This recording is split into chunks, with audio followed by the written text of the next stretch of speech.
माघ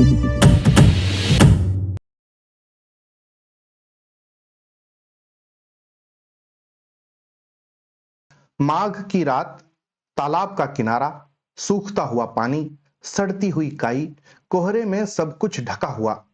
तालाब के किनारे बबूल, नीम, आम और जामुन के कई छोटे बड़े पेड़ों का बाग, सब सर झुकाए खड़े हुए। पेड़ों के बीच की जमीन कुशकास के फैलाव में ढकी हुई। उसके पार गन्ने का खेत, उसका आधा गन्ना कटा हुआ, उस पर गन्ने की सूखी पत्तियां फैली हुई, उन पर जमती हुई ओस, कटे हुए गन्ने की ठूठियां उन्हें पत्तियों में ढकी हुई। आधे खेत में उगा हुआ गन्ना, जिसकी फुनगी पर सफेद फूल आ गए थे, क्योंकि वह पुराना हो रहा था। रात के 2 बजे पास की अमराइयों में चिड़ियों ने पंख फटकारे। कोई चमगादड़ कैं कैं करता रहा। एक लोमड़ी दूर की झाड़ियों में खांसती रही। पर रात के सन्नाटे के अजगर ने अपनी बर्फीली सांस की एक फुफकार से इन सब ध्वनियों को अपने पेट में डाल लिया और रह रहकर फुफकारता रहा। तभी जैसे गन्ने के सुनसान घने खेत से अकस्मात बनेले सुअरों का कोई झुंड बाहर निकल आए, बड़े जोर से शोर मचा, चोर चोर चोर। गांव की ओर से लगभग 25 आवाजें हवा में गूंज रही थीं। चोर चोर चोर चोर, चारों ओर से घेर लो, जाने ना पाए। ठाकुर बाबा के बाग की तरफ गया है, भगंती के खेत की तरफ देखना। हाँ हाँ, गन्ने वाला खेत, चोर चोर। देखते देखते गांव वाले ठाकुर के बाग में पहुंच गए। चारों ओर से उन्होंने बाग को और उससे मिले हुए गन्ने के खेत को घेर लिया। लालटेनों की रोशनी में एक एक झाड़ी की तलाशी ली जाने लगी। सब बोल रहे थे, कोई भी सुन नहीं रहा था। तभी एक आदमी ने टॉर्च की रोशनी फेंकनी शुरू की। भगंती के खेत में उसने कुछ गन्नों को हिलते देखा। फिर वह धीरे धीरे खेत के किनारे तक गया। 2-3 कोमल गन्ने जमीन पर झुके पड़े थे। उसी की सीध में कुछ गन्ने ऐसे थे जिन पर से पाले की बूंदें नीचे ढुलक गई थीं। टॉर्च की रोशनी में और पौधों के सामने ये कुछ अधिक हरे दिख रहे थे। टॉर्च की रोशनी को खेत की गहराइयों में फेंकते हुए उस आदमी ने चिल्लाकर कहा, होशियार भाइयों होशियार, चोर इसी खेत में छिपा है। चारों ओर से इसे घेर लो, जाने ना पाए। फिर शोर मचा और लोगों ने खेत को चारों ओर से घेर लिया। उस आदमी ने मुंह पर दोनों हाथ लगाकर जोर जोर से कहा, खेत में छिपे रहने से कुछ नहीं होगा, बाहर आ जाओ, नहीं तो गोली मार दी जाएगी। वह बार बार इसी बात को कई प्रकार से आतंक भरी आवाज में कहता रहा। भीड़ में खड़े एक अधवयसु किसान ने अपने पास वाले साथी से कहा, नरेना है बड़ा चाई, कलकत्ता कमा कर जब से लौटा है बड़ा होशियार हो गया है। उसके साथी ने कहा, अरे बड़े बड़े साहबों से रब्त जब्त रखता है, कलकत्ते में इसके ठाठ हैं। मैं तो देख आया हूं, लड़का समझदार है। अच्छा, जान कैसे लिया कि चोर खेत में ही है? तभी किसी ने कहा, यह चोटा अगर खेत से नहीं निकलता तो आग लगा दो खेत में, तभी बाहर जाएगा। इस प्रस्ताव के समर्थन में कई लोग एक साथ बोलने लगे। किसी ने इसी बीच में दिया सलाई भी निकाल ली। भगंती ने आकर नारायण उर्फ नरेना से हाथ जोड़कर कहा, हे नारायण भैया, एक चोर के पीछे हमारा गन्ना न जलवाओ, सैकड़ों का नुकसान हो जाएगा यार, कोई और तरकीब निकालो। नारायण ने कहा, देखते जाओ भगंती काका, खेत का गन्ना जलेगा नहीं पर कहा यही जाएगा। उसने तेजी से चारों ओर घूम घूम कर कुछ लोगों से बात की और खेत के आधे हिस्से में गन्ने की जो सूखी पत्तियां पड़ी थीं, उनके छोटे छोटे ढेरों में आग लगा दी। बहुत से लोग आग तापने के लिए और भी नजदीक सिमट आए। सब तरह का शोर मचता रहा। खेत के बीच में गन्ने के कुछ पेड़ हिले। नारायण ने उत्साह से कहा, है शाबाश, इसी तरह चले आओ। पास खड़े हुए भगंती से उसने कहा, चोर आ रहा है, 10-15 आदमियों को इधर बुला लो। चारों ओर से उठने वाली आवाजें शांत हो गईं। लोगों ने गर्दन उठा उठाकर खेत के बीच में ताकना शुरू कर दिया। चोर के निकलने का पता लोगों को तब चला जब वह नारायण के पास खड़ा हो गया। सहसा चोर को अपने पैरों से लिपटा हुआ देख वह उछलकर पीछे खड़ा हो गया, जैसे सांप छू लिया हो। एक बार फिर शोर मचा, चोर चोर। चोर घुटनों के बल जमीन पर गिर पड़ा। न जाने आसपास खड़े लोगों को क्या हुआ कि 3-4 आदमी उछलकर चोर के पास आए और उसे लातों मुक्कों से मारना शुरू कर दिया। पर उसे ज्यादा मार नहीं खानी पड़ी। मारने वालों के साथ ही नारायण भी उसके पास पहुंच गया। उनको इधर उधर धकेल कर वह चोर के पास खड़ा हो गया और बोला, भाई लोगों, यह बात बेजा है। हमने वादा किया है कि मारपीट नहीं होगी। यह शरणागत है, इसे मारा न जाएगा। एक बुढ़े ने दूर से कहा, अरे छोटे को मारा न जाएगा तो क्या पूजा जाएगा? पर नारायण ने कहा, अब चाहे जो हो, इसे पुलिस के हाथों में देकर अपना काम पूरा हो जाएगा, मारपीट से कोई मतलब नहीं। लोग चारों ओर से चोर के पास सिमट आए थे। नारायण ने टॉर्च की रोशनी उस पर फेंकते हुए पूछा, क्यों जी, माल कहाँ है? पर उसकी निगाह चोर के शरीर पर अटक रही। चोर लगभग 5 फुट ऊंचा, दुबला पतला आदमी था। नंगे पैर, कमर से घुटनों तक एक मेला सा अंगोछा बांधे हुए, जिस्म पर एक पुरानी खाकी कमीज थी, कानों पर एक मटमेले कपड़े का टुकड़ा बंधा था।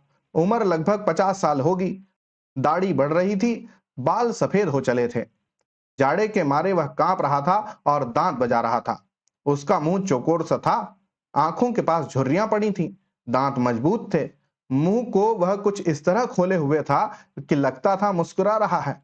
उसे कुछ जवाब न देते देख कुछ लोग फिर उसे मारने दौड़े, पर नारायण ने उन्हें रोक लिया। उसने अपना सवाल दोहराया, माल कहाँ है?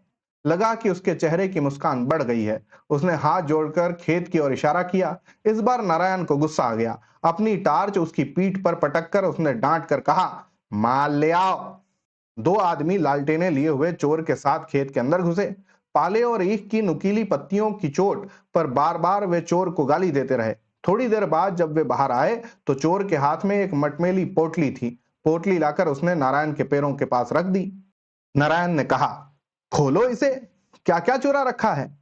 उसने धीरे धीरे थके हाथों से पोटली खोली। उसमें एक पुरानी गीली धोती, लगभग 2 सेर चने और एक पीतल का लोटा था।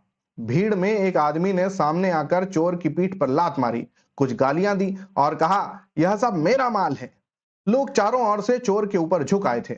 वह नारायण के पैरों के पास चने, लोटे और धोती को लिए सिर झुकाए बैठा था। सर्दी के मारे उसके दांत किटकिटा रहे थे और हाथ हिल रहे थे। नारायण ने कहा, इसे इसी धोती में बांध दो और थाने ले चलो। 2-3 लोगों ने चोर की कमर धोती से बांध ली और उसका दूसरा सिरा पकड़कर चलने को तैयार हो गए। चोर के खड़े होते ही किसी ने उसके मुंह पर तमाचा मारा और गालियां देते हुए कहा, अपना पता बता वरना जान ले ली जाएगी। चोर जमीन पर सर लटका कर बैठ गया, कुछ नहीं बोला। तब नारायण ने कहा, क्यों उसके पीछे पड़े हो भाइयों? चोर भी आदमी ही है, इसे थाने लिए चलते हैं, वहां सब कुछ बता देगा। किसी ने पीछे से कहा, हाँ चोर चोर मौसे रे भाई। नारायण ने घूम कर कहा, क्यों जी, मैं भी चोर हूं, यह किसकी शामत आई? दो एक लोग हंसने लगे। बात आई गई हो गई। वे गांव के पास आ गए। तब रात के 4 बज रहे थे। चोर की कमर धोती से बांधकर उसका एक छोर पकड़कर दीना चौकीदार थाने चला।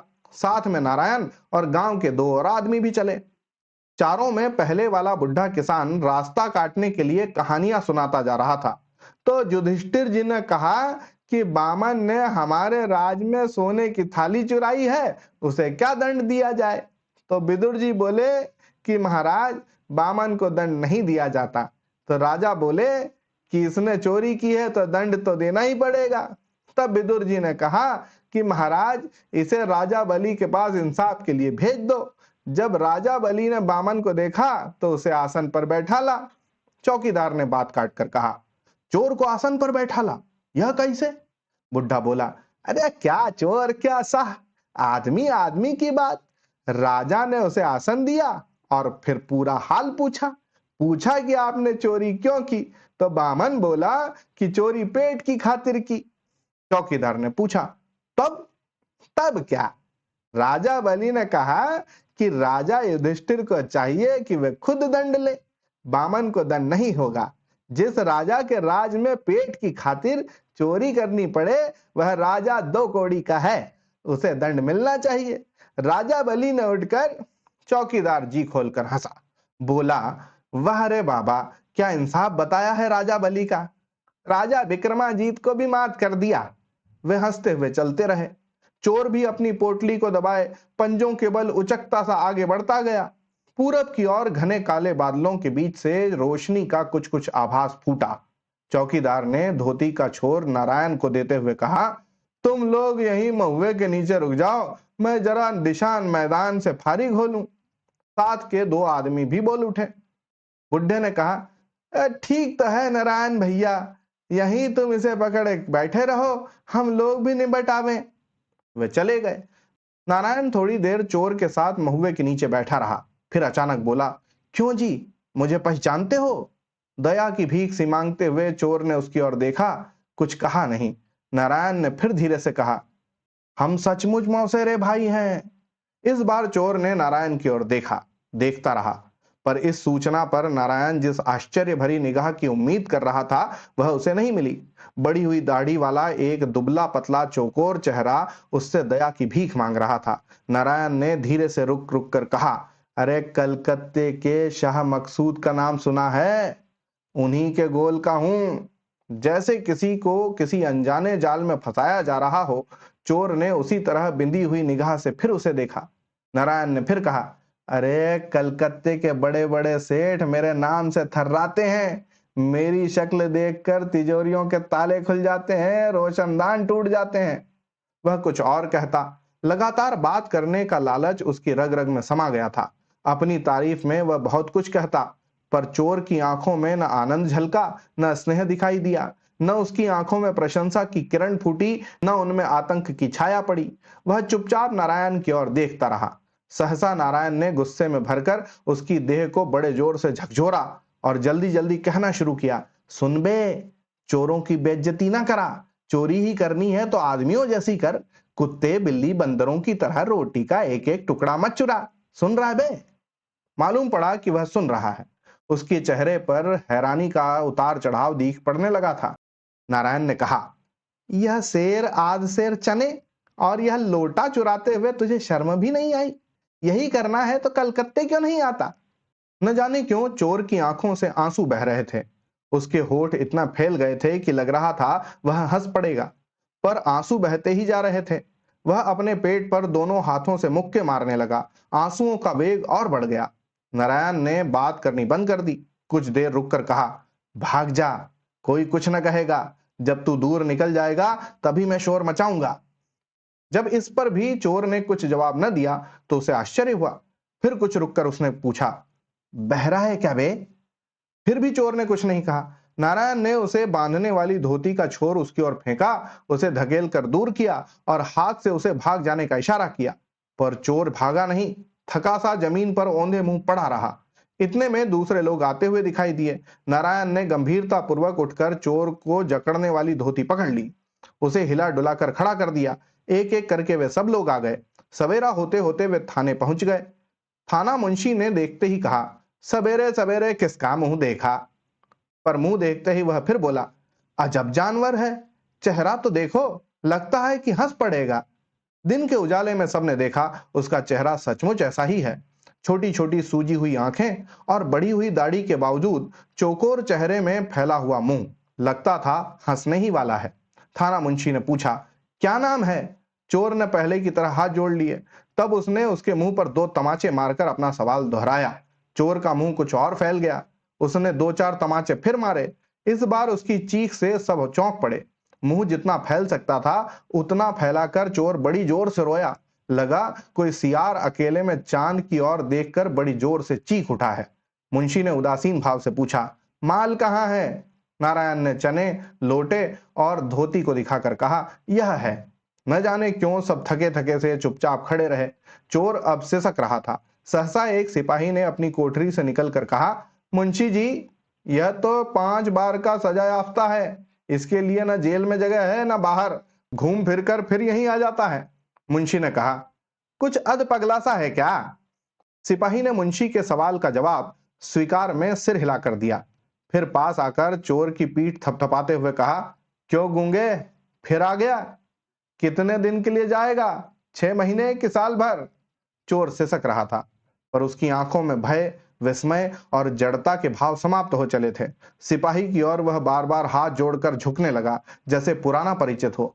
चौकीदार ने साथ के बुढ़े को कोहनी से हिलाकर कहा, साल भर को जा रहा है, समझ गए बली महाराज? पर कोई भी नहीं हंसा।